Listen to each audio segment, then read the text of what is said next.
নমস্কার বন্ধুরা, খবর সন্ধান ইউটিউব চ্যানেলে আপনাদের প্রত্যেককে স্বাগত জানাচ্ছি। আজকে 24 নভেম্বর 2025 সাল এবং সোমবার। অবশেষে ভারতীয় আবহাওয়া দপ্তর জানিয়ে দিলেন যে একটি ঘূর্ণিঝড় তৈরি কিন্তু হচ্ছেই। পরিষ্কার করে জানানো হয়েছে তাদের তরফ থেকে। তবে সেটা তৈরি হবে 26 নভেম্বর তারিখে সাগরে।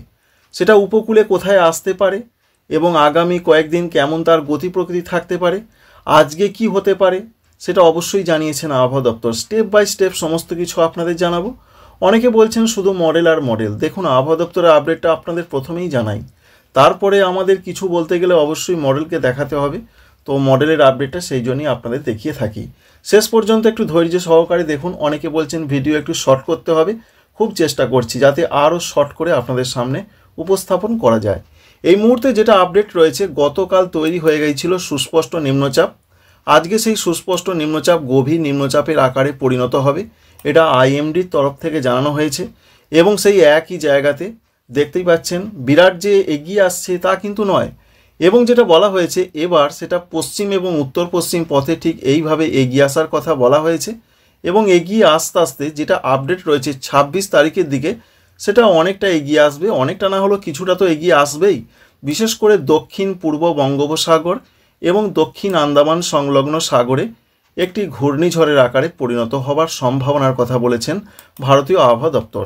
সেটা রয়েছে 26 তারিখের দিকে। তো 26 তারিখের দিকে অবশ্যই আপনারা দেখতে পাচ্ছেন অনেকটা এগিয়ে এলো সিস্টেমটা। তাই 26 তারিখের দিকে সাগরেই ঘূর্ণিঝড়টা তৈরি হবে। এই পর্যন্ত ভারতীয় আবহাওয়া দপ্তরের আপডেটটা আমরা এখনও পর্যন্ত পেয়েছি। তবে এরপর কি হতে পারে সেটা অবশ্যই তারা জানাবেন। এখনও পর্যন্ত তারা কিন্তু জানাননি। এরপর যদি আপনাদের কিছু বলতে হয় বা জানাতে হয়, অবশ্যই মডেলের ওপর নির্ভর করতে হবে। তো কি কি দেখতে পাচ্ছি আজ থেকে আগামী কয়েকদিন বাংলার আবহাওয়াতে কেমন থাকবে পরিস্থিতি, সমস্ত কিছু যতটা কম সময়ের মধ্যে করা যায় সেটাই চেষ্টা করে আপনাদের দেখাবো। 27 তারিখের দিকে আমরা চলে যাচ্ছি। 27 তারিখের দিকে আমরা দেখতে পাচ্ছি উত্তর এবং উত্তর পশ্চিমের পথ ধরে এই যে ঘূর্ণিঝড় সেনিয়ার সেটা কিন্তু এগোতে থাকবে। এবং এই মুহূর্তে আমরা 27 তারিখের দিকে তার গতিবেগের সম্ভাবনা যেটা আমরা দেখতে পাচ্ছি 62 থেকে 65 কিলোমিটার প্রতি ঘন্টায় হতে পারে। ঝাপটা মোডে সেটা 70 কিলোমিটার প্রতি ঘন্টায় হতে পারে। 28 তারিখের দিকের যা তথ্য আমরা পাচ্ছি সেটা একটু পশ্চিমমুখী হচ্ছে। 29 তারিখের দিকে নভেম্বর মাসে আমরা যেটা দেখতে পাচ্ছি সেটা অন্ধ্রপ্রদেশ, অর্থাৎ অন্ধ্রপ্রদেশ এবং সংলগ্ন দক্ষিণ উড়িষ্যার দিকে এগিয়ে আসার সম্ভাবনা রয়েছে এবং ঘূর্ণিঝড়টি আরও শক্তি বাড়াবে।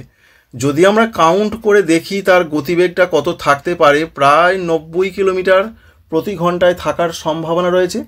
এখান থেকে এটা বুঝতে পারা যাচ্ছে এটা সাধারণ ঘূর্ণিঝড় নয়, শক্তিশালী ঘূর্ণিঝড়। তবে ভয়ঙ্কর শক্তিশালী ঘূর্ণিঝড় কিন্তু এটি নয় এখনও পর্যন্ত, যেটা আমরা লক্ষ্য করতে পারছি।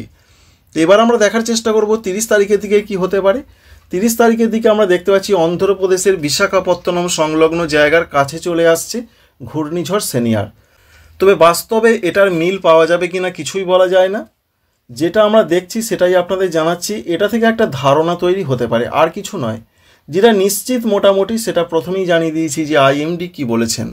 আমরা 1 ডিসেম্বর তারিখের দিকে চলে আসছি। 1 ডিসেম্বর তারিখের দিকে আমরা লক্ষ্য করতে পারছি যে দক্ষিণ উড়িষ্যা এবং সংলগ্ন অন্ধ্রপ্রদেশের দিকে সিস্টেমটা একেবারে উপকূলের কাছে চলে আসছে। সেখানে কিন্তু আঘাত আনার সম্ভাবনা দেখতে পাচ্ছি না। তবে এর জন্য বেশ ঝড় বৃষ্টির সম্ভাবনা তৈরি হতে পারে।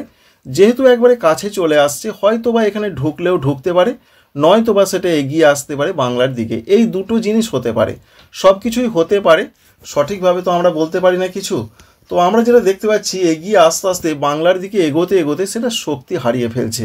অর্থাৎ উপকূলে আঘাত এনে উপকূলে প্রবেশ করে যাবে এমনটা কিন্তু দেখা যাচ্ছে না এই মুহূর্তে, যেটা আমরা দেখতে পাচ্ছি।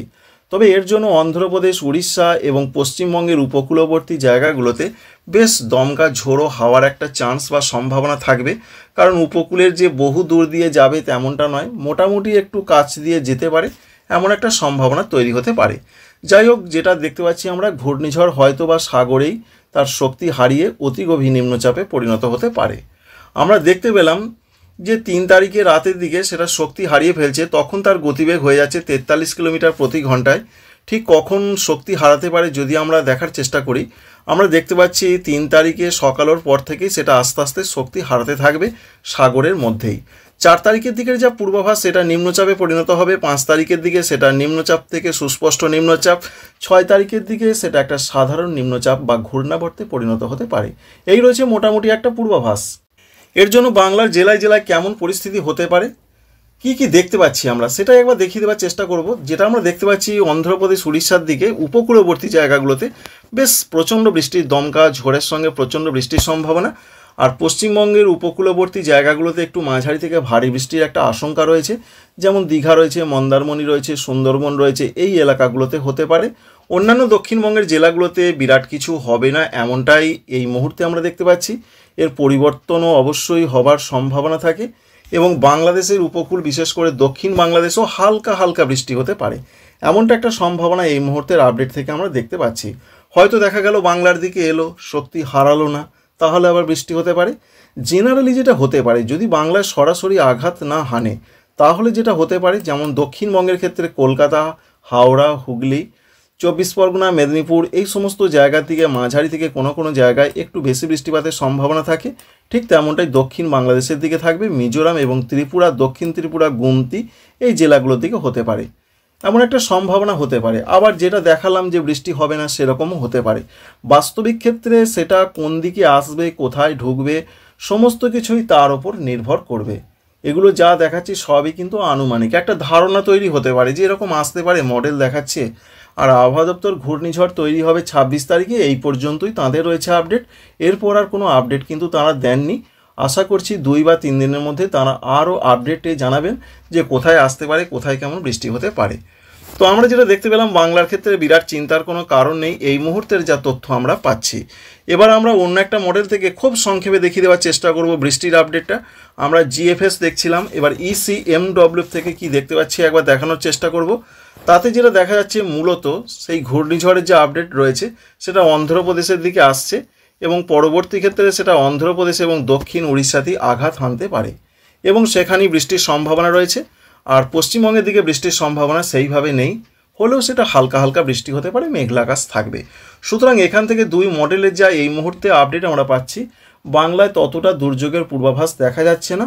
মূলত সেটা অন্ধ্রপ্রদেশ এবং উড়িষ্যা এই অঞ্চলে আঘাত হানার সম্ভাবনা সব থেকে বেশি রয়েছে। তবে বাংলার দিকে যদিও সেটা আসে, সেটা নিম্নচাপ রূপে আসতে পারে, এটা একটা অনুমান করা যাচ্ছে।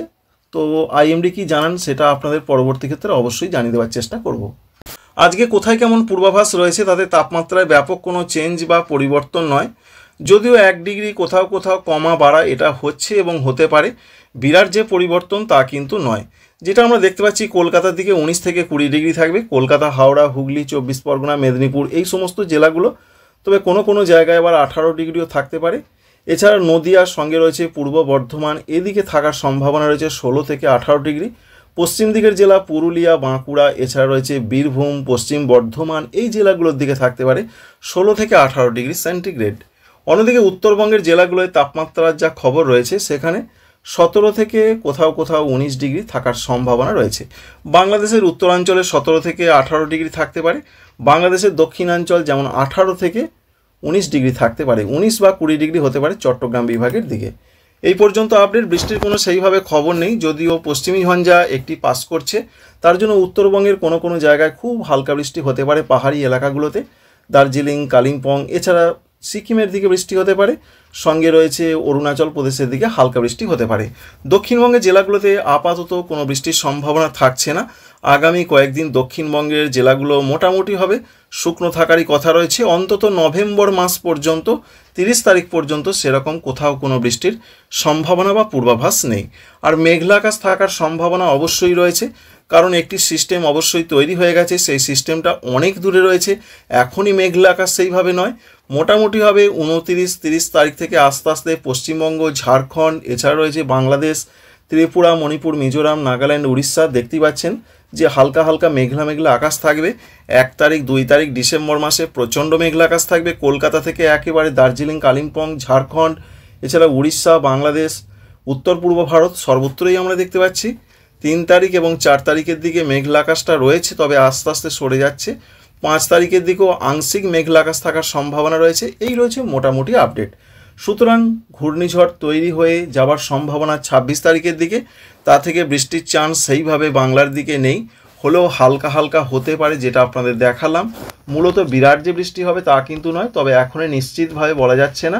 একটা আশঙ্কা কিন্তু রয়েছে, হালকা হালকা দু এক জায়গায় হালকা মাঝারি বৃষ্টি হতে পারে।